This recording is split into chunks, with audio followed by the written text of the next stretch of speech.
요한복음 20장 21절 말씀을 보시도록 하겠습니다. 요한복음 20장 21절 말씀. 신약성경, 제가 가지고 있는 성경은 184페이지입니다. 신약성경 요한복음 20장 21절 말씀, 우리 한 절 말씀만 우리 같이 봉독하겠습니다. 예수께서 또 이르시되 너희에게 평강이 있을지어다. 아버지께서 나를 보내신 것 같이 나도 너희를 보내노라. 아멘. 오늘 본문의 말씀을 가지고 우리를 세상에 보내신 이유라고 하는 제목으로 말씀을 나누도록 하겠습니다.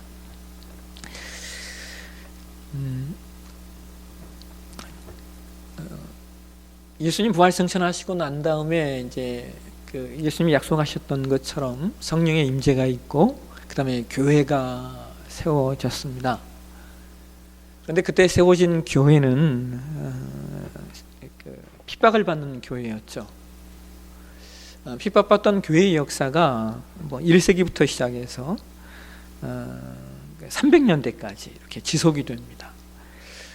그러다가 핍박받던 기독교회를 이제 공식적으로 공인해 준 왕이 있었는데요. 그 사람이 누구냐면 콘스탄티누스라고 하는 왕입니다. 역사는 이 사람을 콘스탄티누스 대제라고 부르죠.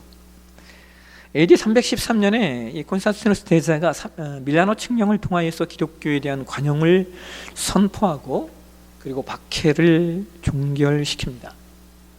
그리고 AD 325년에 제1차 니케아 공의회를 주도하여서 기독교 발전에 엄청난 공헌을 한 사람인데요. 니케아 공의회는 이 니케아 공의회를 통하여 만들어졌던 것이 뭐냐면 니케아 신조어라고 하는 겁니다. 그러니까 우리가 믿어야 될 신앙의 내용이 무엇인가를 역사 안에서 신조와 그리고 신앙 고백서의 내용으로 정립이 되는데요. 그러한 신조의 역사 안에서 신조의 내용으로서 그 이전에 사도 신조가 있었긴 하였지만 교회 회의를 통하여서 하나의 어떤 신조의 개념이 탄생된 게 이때 처음입니다. 그러니까 이 니케아 공의회는 기독교 역사의 아주 중요한 회의로 자리를 잡고 있습니다. 그래서 이 가톨릭 교회나 우리가 보통 가톨릭 교회를 우리가 서방교회라고 이야기하거든요. 그런데 또 동방교회가 있었습니다. 이 동방교회를 우리는 흔히 이제 정교회라고 이야기하죠. 그래서 이 서방의 가톨릭 교회나 동방의 이 정교회에서 이 콘스탄티누스를 성인으로 추대했습니다. 왜냐하면 이 사람이 기독교의 발전에 아주 큰 공헌을 했다라고 해서 그 사람을 성인으로 추대를 합니다. 당시 콘스탄티누스는 그리스도인이 된 후에 자신이 거느린 모든 병사들에게 세례를 주었대요. 여러분, 요즘도 우리가 이제 군대에서 주는 세례를 진중 세례라고 이야기하거든요. 이 진중 세례가 예전에는 한 번에 몇천 명을 세례 줬냐, 이게 어떤 기록으로 나오는 그런 시대가 있었어요. 물론 지금은 그렇지 않습니다만 예전에 우리 군사정부 시절에는 정말 진중 세례를 몇 명을 베풀었느냐, 올해는 몇천 명, 또 올해는 몇천 명, 이게 아주 그냥 매년 그냥 몇 명을 줬다라고 하는 것이 기록으로 나올 만큼 그렇게 큰 세례식이었습니다. 근데 여러분 한번 생각해 보세요. 콘스탄티누스 제제가 자기 황제 휘하에 있는 그러니까 그 나라 군대의 모든 사람들에게 세례를 줬다고 말입니다. 그러니까 단 한 번의 세례식을 베푸는 규모로서 지금까지 아마 세계 최대 규모일 겁니다. 근데 여러분, 문제는 이거예요. 그 세례식을 통하여 이들이 진정한 그리스도인이 되는가라고 하는 데는 우리는 여전히 퀘스천 마크를 붙일 수밖에 없다라고 하는 거예요. 한 번에 수십만 명의 세례를 받는 놀라운 능력 전도를 행하기는 했습니다만 그들이 진정한 그리스도인이 되었는가 하는 문제에 대해서는 여전히 다른 문제이기 때문입니다. 그런데 여러분, 더 놀라운 사실은요, 역사가들이 하는 말 가운데 정작 콘스탄티누스 황제가 세례를 받았다라고 하는 기록이 없다는 거예요. 어쨌든 중세교회, 중세가톨릭교회는 콘스탄티누스에 의해 형성된 교회입니다. 그런데 이후에 저와 여러분이 기억하시듯이 중세교회는 복음 전파에 있어서 어떤 성령의 힘이 아니라 칼의 힘으로 능력 전도를 펼쳐갑니다. 그것이 바로 여러분과 제가 잘 알고 있는 십자군 전쟁입니다. 중세 교회는 그 전쟁을 통하여 그들의 입장에서 수많은 이교도들을 죽이면서 그들에게 예수님만이 구원에 이르는 오직 유일한 길이라고 서슴없이 전파했습니다. 이와 유사한 형태는요, 비단 가톨릭뿐만 아니라 개신교의 역사 안에서 또 일어났었는데요. 예를 들어 여러분, 히틀러의 세뇌되었던 독일의 그리스도인들이요, 유대인을 차별하고 박해하면서요, 나중에 나치의 그 대학살을 눈감아주면서 그들에게 뭐라고 말했냐면, 너희들도 예수님을 받아들이라고 이야기를 했었습니다. 여러분 이해가 되세요? 또 우리에게 가까이로는 영국 정부가 중국의 영국제 아편을 팔기 위해서 아편 전쟁을 일으켰을 때 전쟁에서 승리한 직후 수많은 영국 선교사들이 중국으로 물밀듯이 들어갔어요. 전쟁에서 이겨놓으니까 선교사들이 그 땅에 들어가는 거예요. 그래서 이런 모습을 본 그 중국 선교의 아버지라고 얘기하죠. 헐슨 테일러 선교사가 이런 말을 해요. 아편 전쟁은 우리 모든 선교사들이 1년 동안 할 수 있는 선한 일보다 훨씬 더 많은 해악을 단 일주일 만에 저질렀다. 당시에 이런 기록이 있어요. 한 선교사가 지옥에 관해서 사람들에게 설교를 하자 청중 가운데 존경받던 한 중국인이 이렇게 응수를 냈대요. 여보시오, 당신들이 들어온 이후에 중국이 지옥이 되었어. 여러분, 이러한 일들은요, 이런 일의 대표적인 게 북미죠. 북미. 미국의 그리스도인들은 어떠했습니까? 물론 처음에는 미국으로 건너간 그리스도인들이 인디언들의 공격에 죽음을 당하기도 하죠. 그런데 그럼에도 불구하고 또 사실 초창기의 그 북미, 지금의 아메리카로 넘어갔던 그리스도인들은요, 원주민과 잘 화합해서 살기를 원했습니다. 그들이 말하는 인디언들과 잘 융화돼서 그 땅에서 살길 원했다는 거예요. 그 대표적인 내용이 뭐냐면 원주민 추장의 딸과 영국 청년이 결혼하는 일이었습니다. 그러니까 여러분, 옛날에도 그런 일이 있었잖아요. 왕의 아들과, 한 나라의 왕의 아들과 다른 나라의 왕의 딸이 정략 결혼을 해서 나라의 평안을 찾는, 그 원주민 대추장의 딸과 영국 청년이 결혼을 하면서 그렇게 평화롭게 살려고 했었어요. 이 내용이 뭐냐면 여러분 잘 아시는 그 애니메이션 포카훈타스입니다. 이 포카훈타스가 바로 인디언 대추장의 딸이었습니다. 그런데 그럼에도 불구하고 여러분, 수많은 서양인들이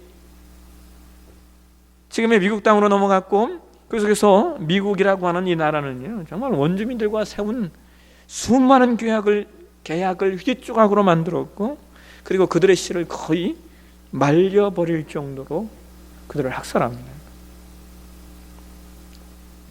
근데 재밌는 게 뭔지 아세요, 여러분? 그 속에서 그럼에도 불구하고 끊임없이 그 인디언들에게 선교사를 보냈다는 거예요. 그러니까 한쪽에서는 학살하고 한쪽에서는 선교사를 보내고. 또 스페인도 마찬가지예요, 여러분. 스페인 제국주의가 그 남미의 토착민들을 얼마나 잔인하게 정복하고 학살했는지 모릅니다. 놀라운 것은요, 그 속에서 똑같아요. 그럼에도 불구하고 또 선교사를 보냈다라고 하는 거예요. 여러분, 이게 이해가 되십니까? 당시의 선교의 방법은 바로 그와 같은 전형적인 십자군 전쟁과 같은 모습이었어요. 아주 재미있는 이야기 중에 하나가 그 미국의 찰스타운이라고 하는 항구 도시가 있어요.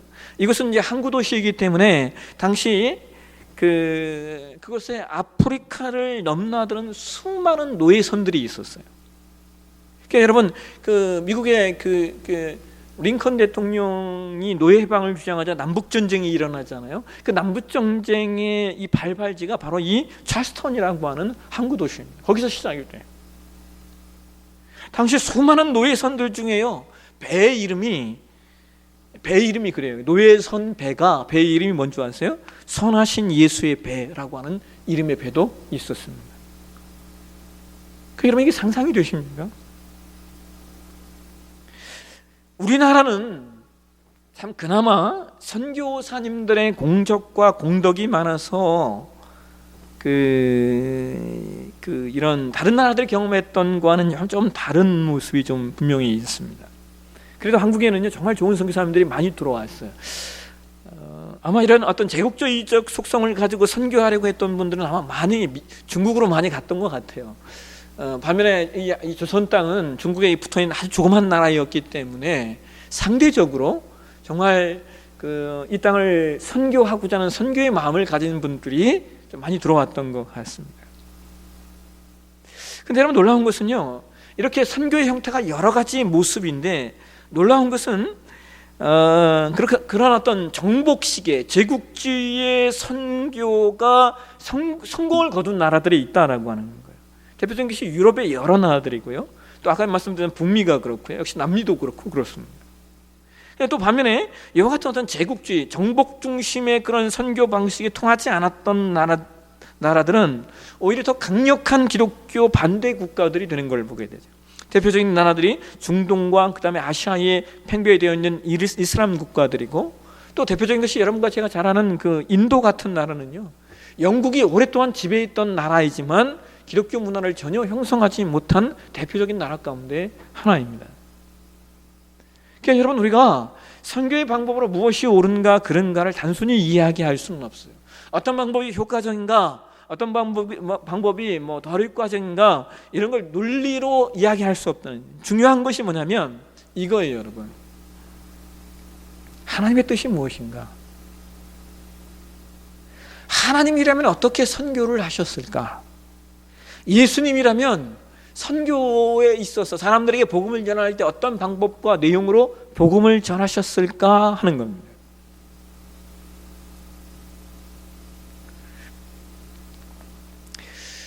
여러분, 우리가 코로나19를 지나면서 세상 사람들에게 가장 많이 들었던 이야기 가운데 하나가 뭡니까? 기독교인들은 이기주의자다라는 말을 가장 많이 들었죠. 집단 이기주의를 갖고 있다라는 얘기를 우리가 코로나19를 지나면서 많이 얘기를 들었어요. 제가 기독교를 공격하는 사람들의 이야기를 이렇게 듣고 읽고 이렇게 하면서 느낀 게 뭐냐면, 그들 역시 이기주의다라는 생각을 해요. 왜냐하면 단편성을 언제나 갖고 얘기하거든요. 어떤 것이 옳으냐 그르냐의 문제가 아니라 그것이 나와 맞느냐 맞지 않느냐의 문제를 가지고 대들고 싸우는 경우들이 많기 때문이죠. 그런데 그럼에도 불구하고 기독교인으로서 우리 안에 형성된 이기주의가 없지는 않는 것 같아요. 그런데 우리 안에 이와 같은 이기주의의 모습이 팽배해 있는 이유는 여러 가지로 우리가 말씀을 드릴 수 있지만, 그 중에 하나가 뭐냐면, 우리가 나 자신의 신앙을 하나님 앞에 세우는 신앙으로 형성하지 못한 면이 있다는 거예요. 여러분, 이게 무슨 말이냐면, 많은 하나님의 백성들이 신앙을 하나님과 나 자신의 1대1의 인격적인 관계로 형성을 하지 못했어요. 그러니까 이것은 신앙을 하나님 앞에 나 자신을 세워서 그분의 임재와 통치와 다스리심을 누리는 그런 신앙이 아니라, 많은 경우 우리 신앙이 사람과 사람과의 관계 속에서 신앙이 형성된 모습들이 참 많이 있습니다.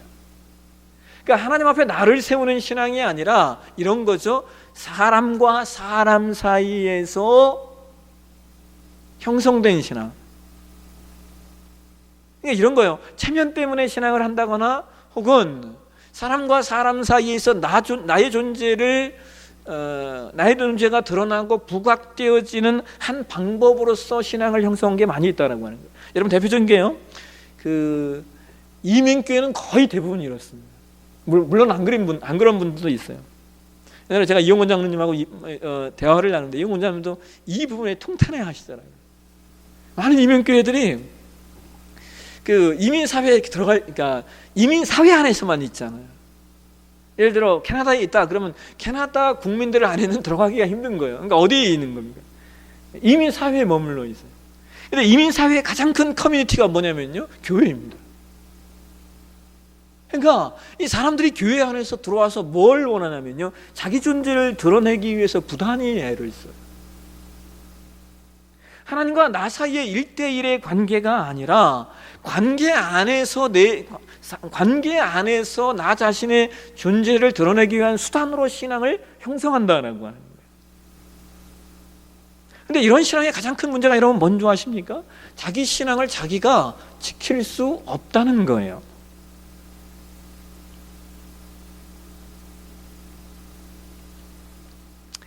저와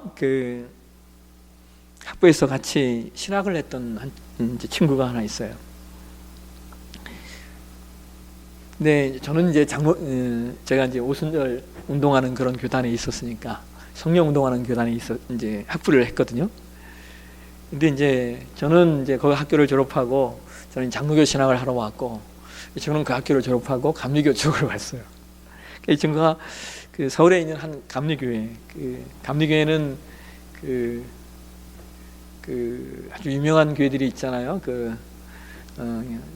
김씨 어르신들이 이렇게 지금은 거의 이제 은퇴했지만 그 한 집안의 어르신들이 이끄는 교회가 있어요. 감리교회 아주 유명한 교회입니다. 근데 이 친구가 그 교회에 이제 부목으로 있어요. 그 어르신이 은퇴하시기 전에 이렇게 부목으로 있었는데,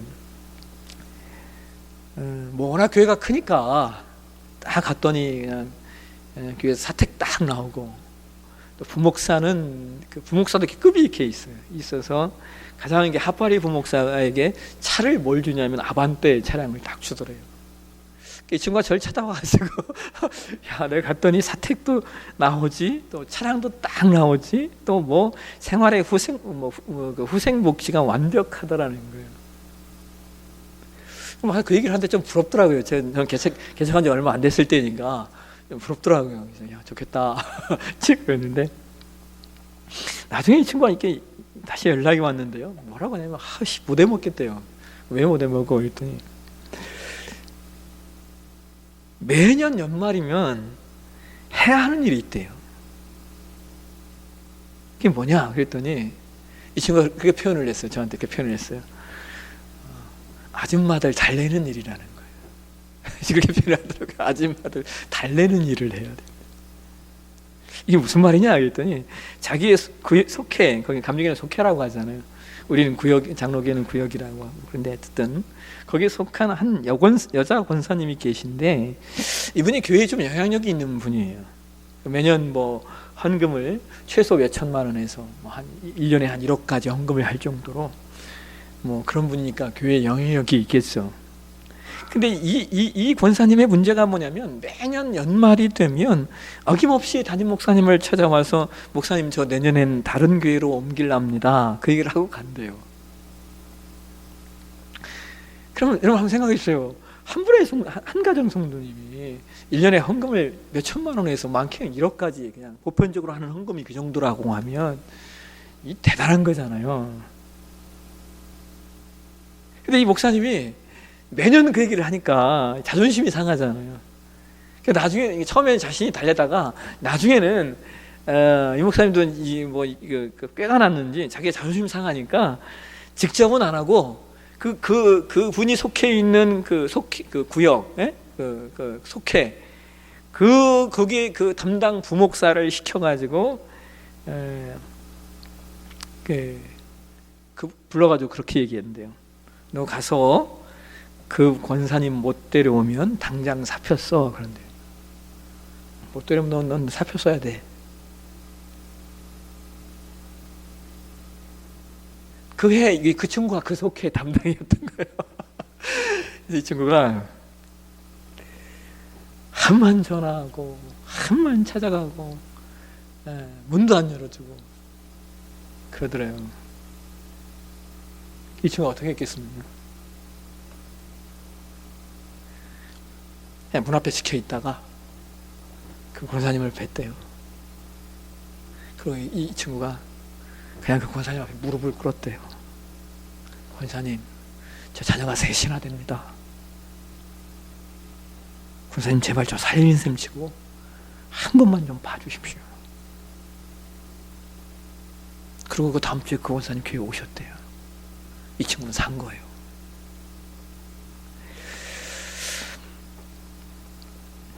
근데 그 교회에 그런 권사님이 한두 분이 아니래요. 매년 연말만 되면 그 교회 부목사들이 다 탈진될 정도로.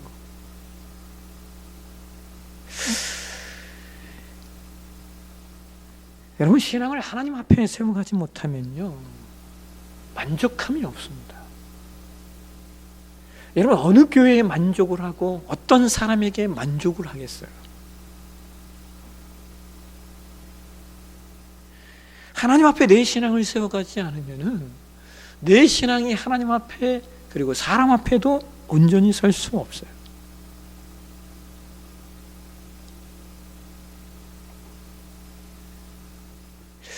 여러분, 얼마나 많은 신자들의 신앙을 개인 이기주의의 성취를 위해서 사용하려고 하는지요. 그래서 예전에 남보교회를 은퇴하신 그 박영성 목사님이 그런 얘기를 하시더라고요. 저한테 한 게 아니라 강의를 하시면서 그런 얘기를 하시더라고요.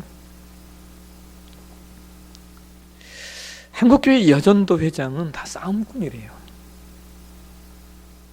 그래서 교회가 잠잠할 날이 없다는 거예요.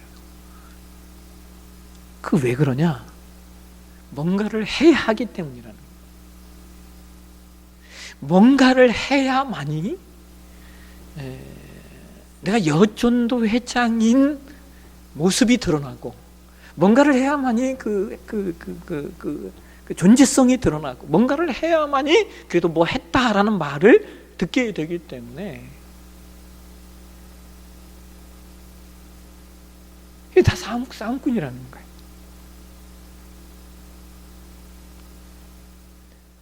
얼마나 많은 교회가 신앙을 자기 존재의 수단을, 자기 존재의 증명을 위한 수단의 장이 되어 버렸는지요.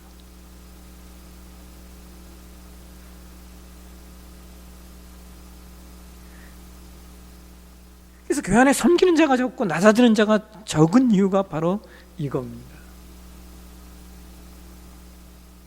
여러분, 오늘 보면 예수님께서 말씀하셔요. 아버지께서 나를 보내신 것 같이 나도 너희를 보내노라. 근데 여러분, 오늘 우리가 봉독한 요한복음 20장 말씀은, 이 말씀의 배경은 예수님께서 십자가에 죽으신 후에 예수님을 떠났던 제자들을 찾아오셔서 말씀하시는 내용이에요.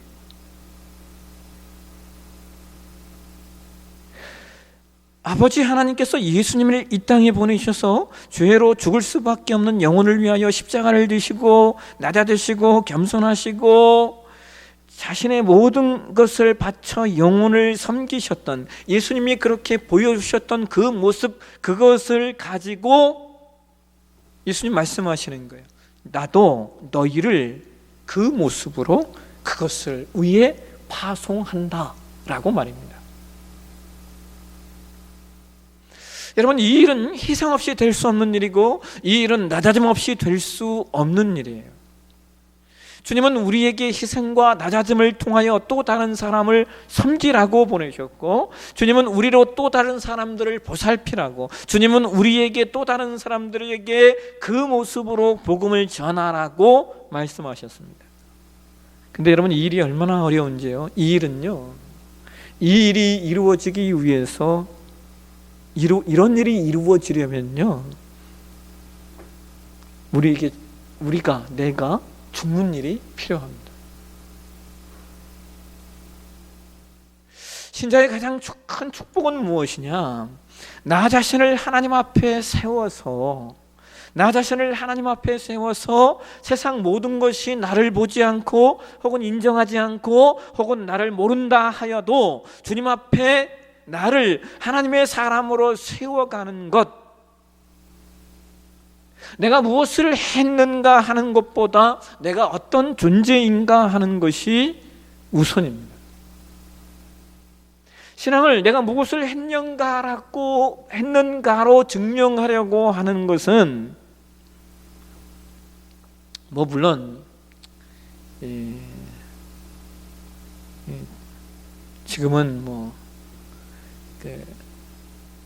어떤 분들은 그것도 없어서 문제라고 말하시는 분도 있지만,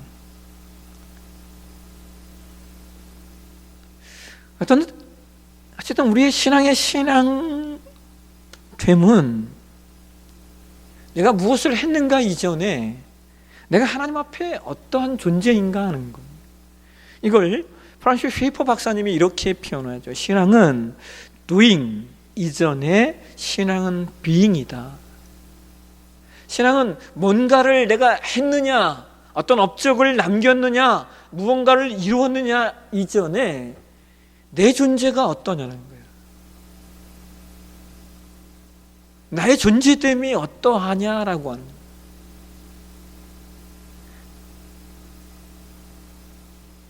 그래서 저는 이것을 신자의 신자됨이라고 이야기합니다. 신자의 존재됨이 우리의 신앙을 말하는 가장 중요한 내용이 된다는 거예요. 신앙의 존재됨을 가지고 하나님 앞에 나를 세워간다면 그 무엇도 나를 흔들 수 없는, 아니 그 무엇에 흔들리지 않는 하나님의 사람이 되는 겁니다. 하나님의 나라는 낮아지는 자가 큰 자이고 겸손한 자가 하나님의 사람이고 섬기는 자가 하나님의 사람입니다. 2020년 한 해를 마감하게 되는 이 시기에 여러분과 제가 좀 이 모습을 우리의 올 한 해를 좀 이렇게 돌아보면서 우리가 우리 공동체를 그러한 공동체로 만들어가고 있는가 함께 좀 돌아보셨으면 좋겠어요. 지난주에 읽은 기사 가운데 참 마음에 큰 울림을 주었던 한 내용이 하나 있어요. 우리나라는 아니고 그 중국의 윈저우라고 하는 윈저우 성의 창난현이라고 하는 한 국수 가게의 이야기인데요. 이 국수 가게에는요 매일 이렇게 단골로 찾아오는 할아버지가 한 분 계시대요. 이분이 매일같이 오셔서 하루 먹을 국수를 사가신대요.